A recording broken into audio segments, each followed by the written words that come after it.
This seems like such a dark story to start on, but What is it? the Bill Cosby getting out of prison. Yeah. Yeah. Our justice system is so confusing. Well, okay. So for those who don't know, Cosby was released due to his Fourth Amendment being violated. He was not given proper due process, so he was let out on a technicality, which is good constitutionally speaking. Right. Yes, I agree. But it just feels so weird.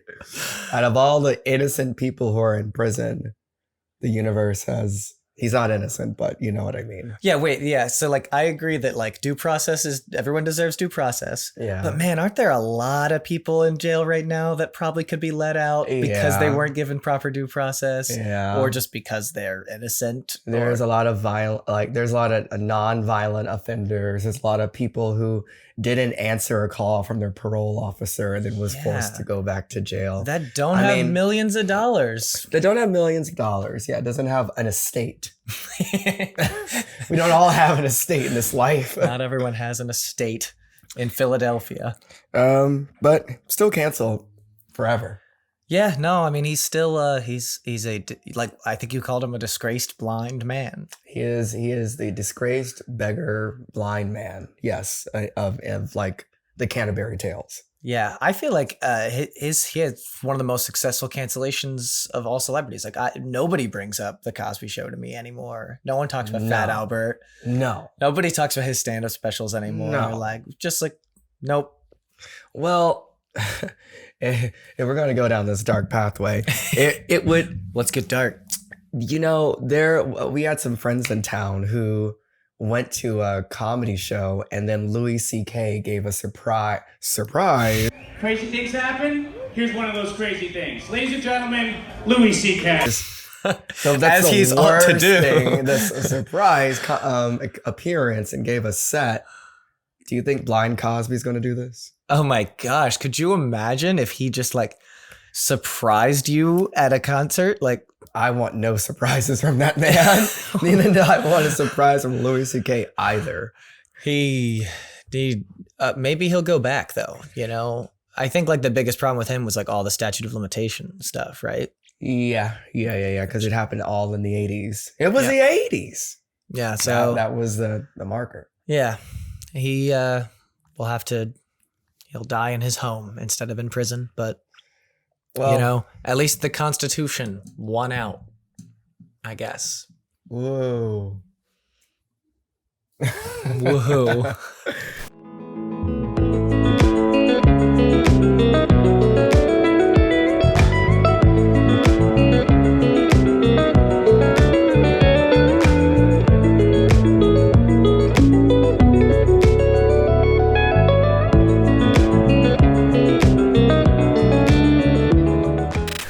Welcome to the Avant Inn. I am one of your hosts, Jerome Allen. And I'm another host, Topher Wagner. And we are doom scrolling the news, so you don't have to.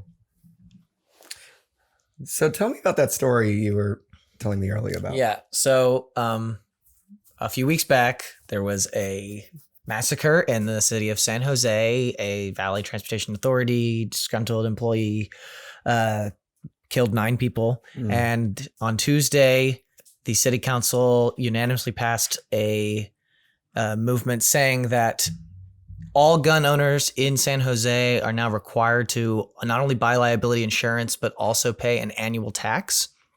And I don't think they've said exactly how much that tax is, but all the money raised through that is going to go to the emergency fund responses to gun massacres. So basically, now they're requiring gun owners to be subsidizing the costs of gun violence as opposed to people who don't own guns. I mean, I think it's a brilliant idea. I've not heard much like hardened policy that works around the fact that people are so married to having guns in this country. So yeah, I guess it's not a right. I mean, I guess right to bear arms or right.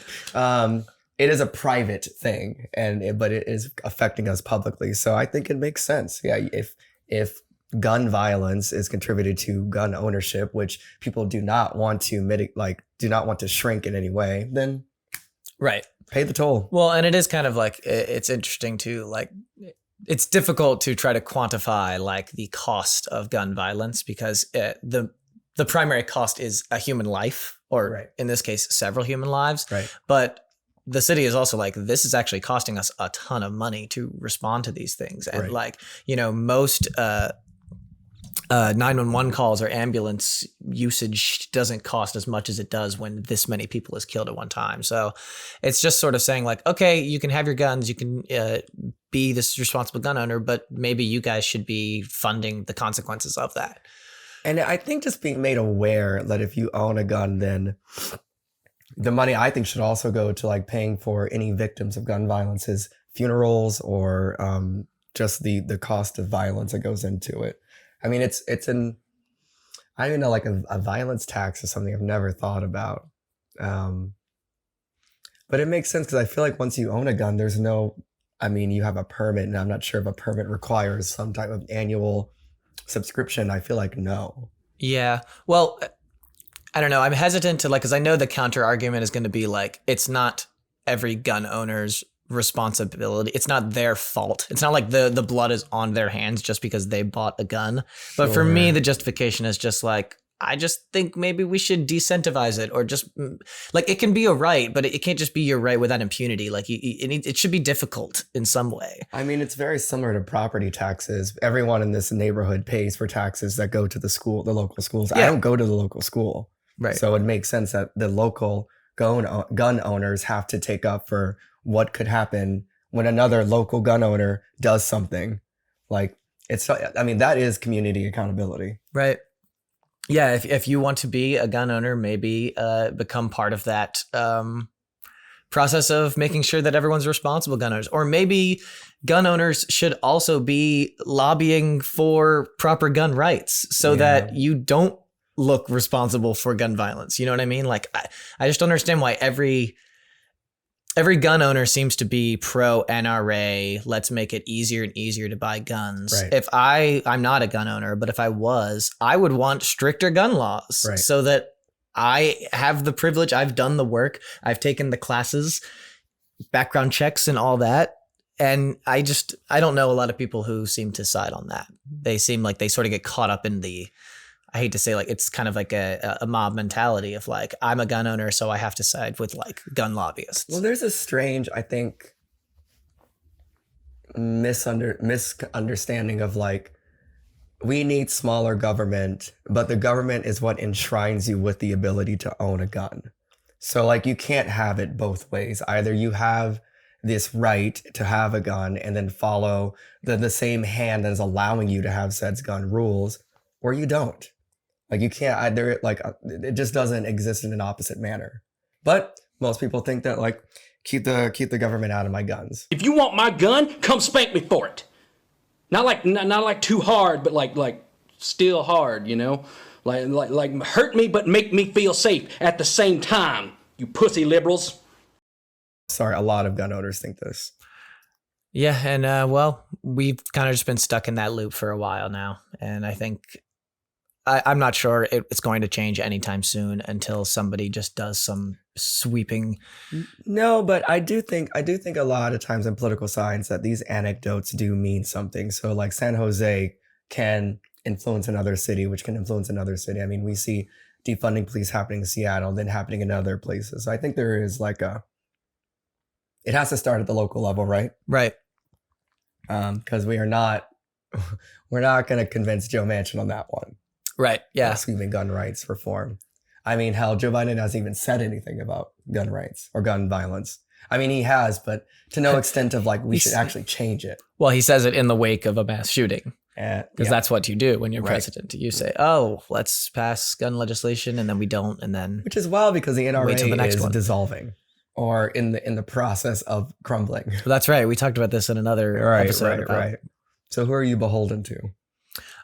Well, yeah, I mean, I don't know if it's the NRA, but there are already like several challenges against this law that they passed. So like it's going to be going to court of course. almost immediately. The which could be significant if it is upheld, because then that would be, I mean, the first time in a long time where we would see the government actually doing something, whether it's inadvertent or advertent about. Yeah, gun I mean, ownership. good or bad, whether it works or not, at least it's an idea. It's a proposal of something, Right. you know, as opposed to just like nothing happening because Right. they say nothing should happen, Right. because everything's a slippery slope. Right. I mean, at the end of the day, if you're willing to own it, then you're willing to pay. Yeah. I mean, that's the economical argument that has to be in place. And it can't be this like this devil's snare of, well, I want to own it, but I don't want to pay. Sorry, that's not how this works. Right. Because they see it as a right and not like a privilege, which I Right. feel like it should be a privilege. Because public safety, that is a public good that we should be contributing to. So this would contribute to public safety, but private interest, it does not. Like you don't get to protect your private interest in terms of like people dying. Yeah. So Well, speaking on local politics, I'd be interested to see what sort of gun laws we can pass in New York once our new mayor is elected. But yet we have no clue who it's going to be. or who's in the lead at this point. Because Eric Adams it seemed like he sort of counted his chickens before they hatched, right? Yeah, And, he was like, at a 9-point lead. Seemed like he declared victory on the night of the election. But then another report came out that says he's only within like 16,000 votes of Catherine Garcia, and she's now coming after him. And Maya Wiley is closing the gap. And then they went, wait. We accidentally forgot to delete a bunch of test data. 135,000. Yeah. A lot of votes were miscounted. And I'm not going to lie, it seemed Eric Adams big mad. I mean, I would not be yeah. surprised He was if taking a victory lap. I would not be surprised if he pulls a little mayoral Trump move of like, Oh. but they cheated. Like, remember we won. You remember what we won?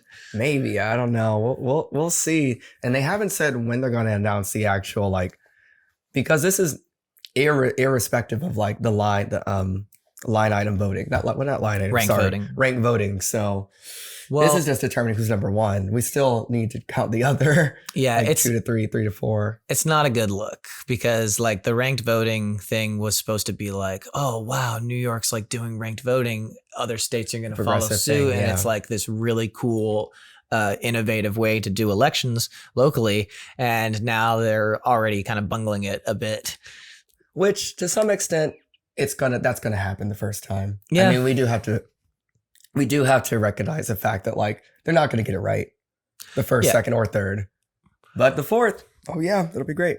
Yeah. And obviously, like, I don't want to give any credence to like all the like big lie, like voter fake votes and all this stuff. But it's like elections are just tricky. And like, I don't understand how it works Right. and how they actually manage all of this information. Right. Because like when we went to the polls to vote, like it does feel a little like dated, like we need to update this system a bit. It doesn't quite, yeah. It's so analog when you go. Right. It's very like just bare bones. Here are people. I mean, the most technical thing is the machines that like you put it in and it counts. Yeah, it. like which is like the Scantron machine that they've had since I was in like third grade. Like, Yeah, definitely it's like the scans your test. standardized test scanner. Which can be wrong too, which is, yeah, here we are. Yeah. Hey, still pulling for Maya Wiley and fuck Eric Adams. So we'll Yeah, see. yeah. Maya Wiley, she's still within range. She could win. That's all I'm saying. And then also shout out to, we mentioned this on another episode, but progressive socialist winner in Buffalo. Yeah, what's her name again? Do you remember?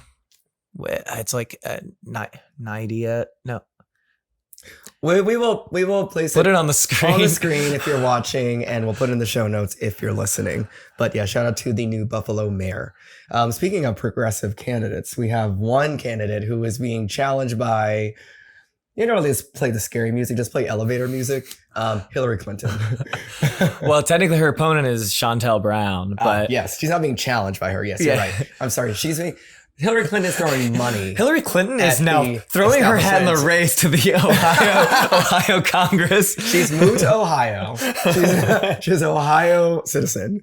Yeah, so Nina Turner is like, you know, she worked for the Bernie campaign. She's a state legislator there. She's an amazing progressive candidate and soon to be new member of the squad. Yep. And She's replacing Marcia Fudge, who is currently the HUD secretary. right. So now that she's obviously like the front runner to win, Hillary Clinton decides to just start endorsing her opponent in such a blatant corporate Democrat move. Establishment Democrats are fucking wild. They just cannot allow the party to shift left at all.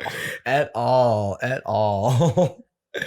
It's so wild because like I feel like both parties, Democrat and Republican, really show themselves in the special elections. It's like we saw it in the Georgia election. We're seeing it here. This is where the money actually goes, is to these like really, I mean, it doesn't matter because Democrats will still have hold of the House, but the fact that there's still that this infighting is happening, right, is showing the Democrats fissuring, which has been happening for it's a tale as old as time. Tale as old as time. And also wild of Hillary to think that it's gonna work.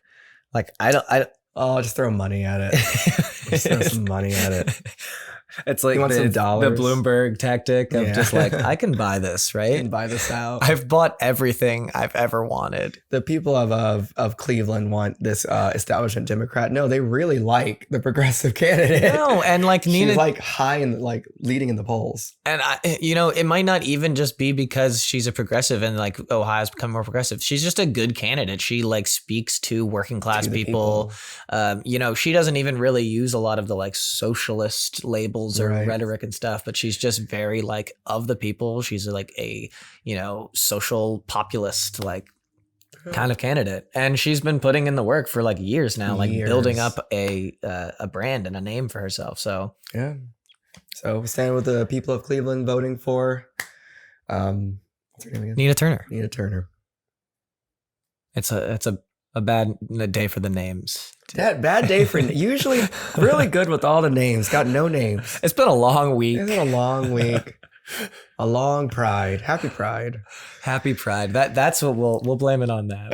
We prided too hard. Pride too much pride. I guess this is just a quickie for today. Yeah, let's make it a quickie. All right. Well, hey guys, we know we've been doing a lot of interviews lately, but look out, we'll be doing more duo stuff coming next month. We will have more interviews, more exciting interviews. I hope you've liked the sort of we've been surprised as much as you have been. What's been coming on? We just have good luck. It just when an interview comes your way, you gotta just buckle down. Gotta take it. And speaking of that, we also did a Socialist Book Club episode with Kenzie. I'm not sure yet if that's going to be bonus content, maybe for our Patreon, or maybe we'll release it here and do a video there or something. But Given that, we should, I guess, announce that we are launching a Patreon. So if you've been listening, watching, please get on to that. We're talking out what the different tiers will be, but for right now, just check it out. See if you're interested. DM, comment, follow us on Instagram and Twitter. And again, I am one of your hosts, Jerome Allen. And I am another host, Topher Wagner. Be easy, stay cool, fuck the heat wave. Bye-bye.